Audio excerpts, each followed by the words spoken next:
If you don't know the expected move, you're basically trading blind.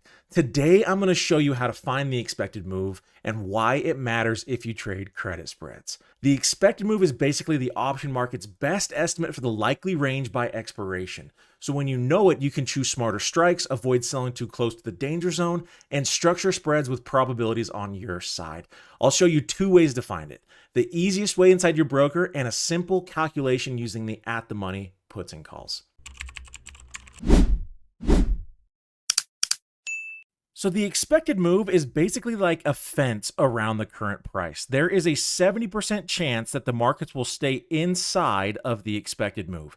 It's not telling you if it's going to go bullish or bearish, but it is telling you probability-wise and statistically-wise, based on option data, where the markets are most likely going to stay within. The expected range is also going to be determined by the expiration date that you choose. If you choose tomorrow's expiration, your expected move is probably going to look a little more like this, because how much can the markets move in one day statistically? Not very much.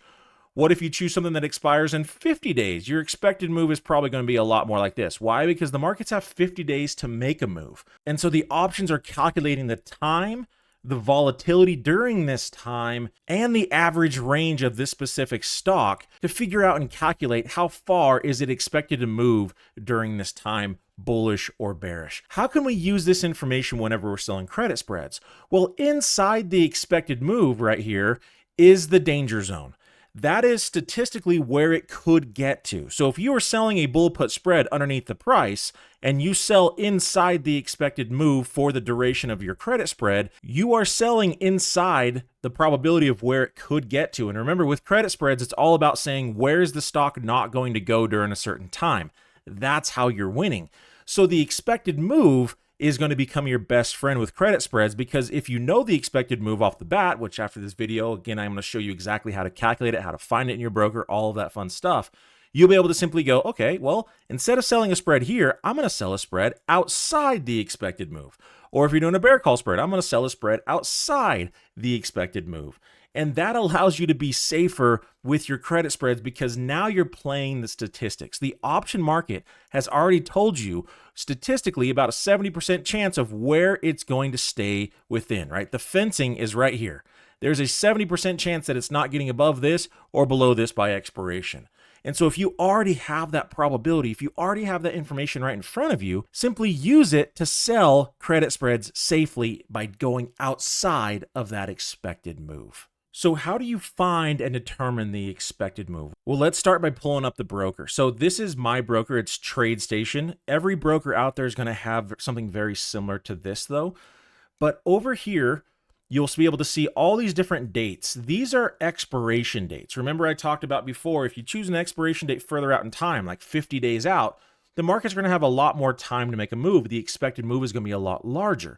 If you do something only a day out, it only has 1 day to move. The expected range for that 1 day is not going to be very much. And so you want to find, first off, the date that you're looking at for your credit spread.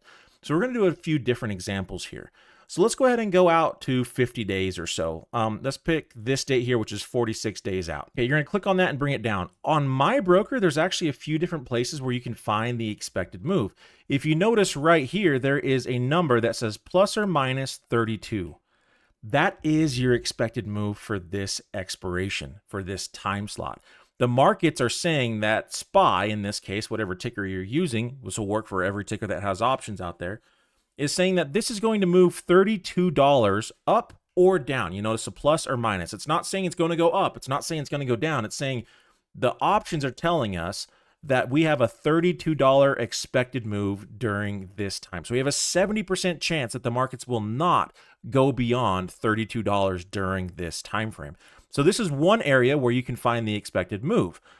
There is a second area on my broker that I can use to help me figure out expected move, and that is this gray area right here on my strikes. So you'll notice here that right outside the gray area, there's 645 and then 713. This gray area marks out the expected move. So if I'm looking at selling a credit spread on this, a very easy way of doing it is looking and saying, okay, what strike is above this gray area right here?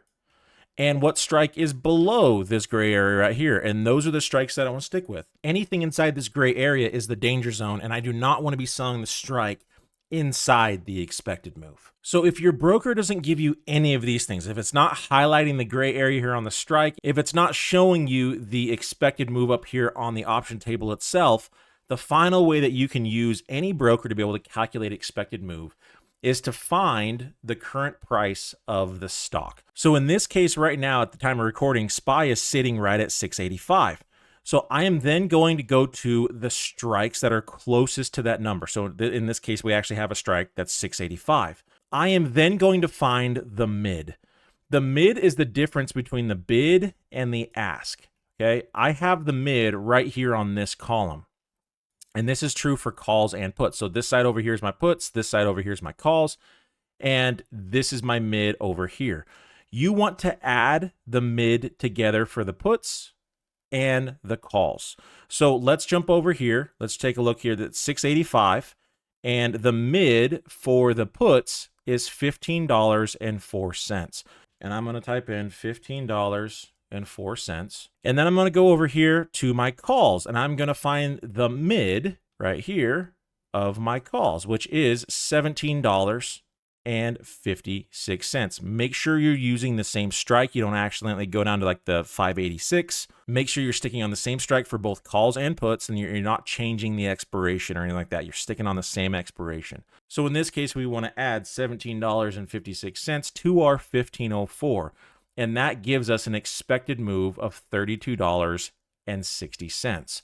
So if we head back up here to what my broker was saying, there you go, $32.16. And so that's an easy way for you to be able to find this number. If your broker is not showing it anywhere, go to the mid, add the mid of the puts and add the mid of the calls together, and that's going to give you about your expected range. So now we just pull up the chart. I'm on TradingView here. I love to use TradingView. I feel like it's a really good tool and it's universal, so you guys can all access this as well. We go to the current price. You hold down Shift and then click, and that is going to allow you to measure out a move. And so if we go down to here, remember we want to look at $32.16. You go to the current price, you go down $32. That is the expected move for that 50 days out. So then what I do is I come over here to the horizontal line, I click on that, and I bring it right to the bottom there. Then you can actually go click up here on settings of that horizontal line, and you can type in expected move. Done. So there's your expected move on the bottom. And then what you want to do is go to the top and do the exact same thing. So start at the price, hold down Shift, click, drag all the way up to where it says $32.16. Close enough. And then you want to click on your horizontal line again and drop it there. All right, so let's go through another example here to walk you through exactly how to do this one more time. So let's say we're trying to find the expected move of just this Friday's expiration. So we're going to go ahead and click on this Friday's expiration. Of course, I can just use this $12.65 right here. But if you didn't have that, what you would do is you'd go to the at the money, put in calls. And so again, 685 is right at the money right now of where the current price is. And so we're going to go to the mid, 5.72. So we are going to put in 5.72, and we are going to add 5.72 to 7.18. So now add 7.18. We're getting $12.90. This method is going to get you close, by the way. I found that sometimes this be off a little bit, but it's going to get you in the ballpark, and that's close enough for what you need for credit spreads. Because again, we're not using this much more than just saying, hey, we want to make sure we're selling well outside of this. So I am usually well outside the expected move if I'm selling my credit spread. So if the expected move is saying that it's right here, I'm not going to sell my spread like right here. So it's not going to matter if it's a couple dollars off.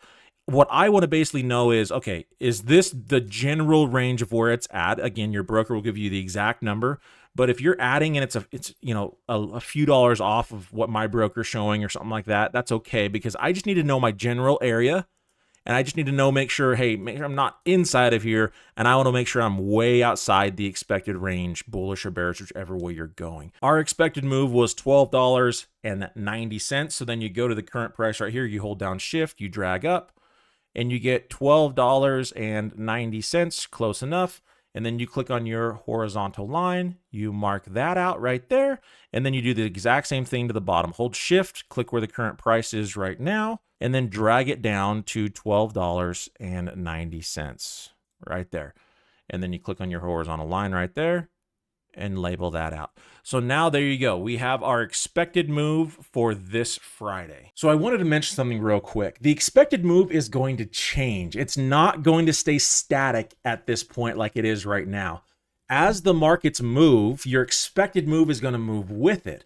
If the markets start to drop hard, this expected move line is going to move down with it. And this expected move line on the top is going to move down with it, right? So how do you calculate all of that? Just calculate it at the time of the entry of your credit spread. You don't need to be perfect. Just get it close. Get you the ballpark of where the options are saying it's most likely going to get to. Another thing is these numbers usually will only be accurate when the markets are open. If the markets are closed, you could get drastically different numbers when the markets actually open. So you want to make sure that you're calculating this when the markets are actually open and not when they're closed to get the best accurate reading on your chart here. So how I use it is I will label this thing out when I'm getting into my credit spread. So let's say I want to get into my credit spread right now. This is my expected move. That's all I needed to know. Once I sell my credit spread, I'm going to use it out here. I'm going to sell well outside of here. If the markets start to move against me, I don't really care where the expected move is now. I cared about where was it when I first got in to my credit spread, because at that moment it was when the options were telling me this is the calculated price of where it should get to during this time frame. And so if I sold my credit spread way down here and then it starts to move down, I want to keep an eye out on this level that I marked when I first got in. Yes, my expected move is probably going to be down here by my spread now. That's okay. I'm not paying attention to that. I want to see where was it when I first got in and then watch the price interact with that expected move. Knowing the expected move is such a cheat code because you now have a fence around where the market's saying we should stick within with high probability. Sell outside of that fence area to be as safe as you can, but don't just calculate the expected move. Learn how to build trades around it. Click this next playlist and I'll show you my exact credit spread framework, the same one I use every week. Most traders guess. Professionals plan around probabilities. That playlist will show you how to trade with a plan and show you exactly what I do on a week-to-week basis. I'll see you in there.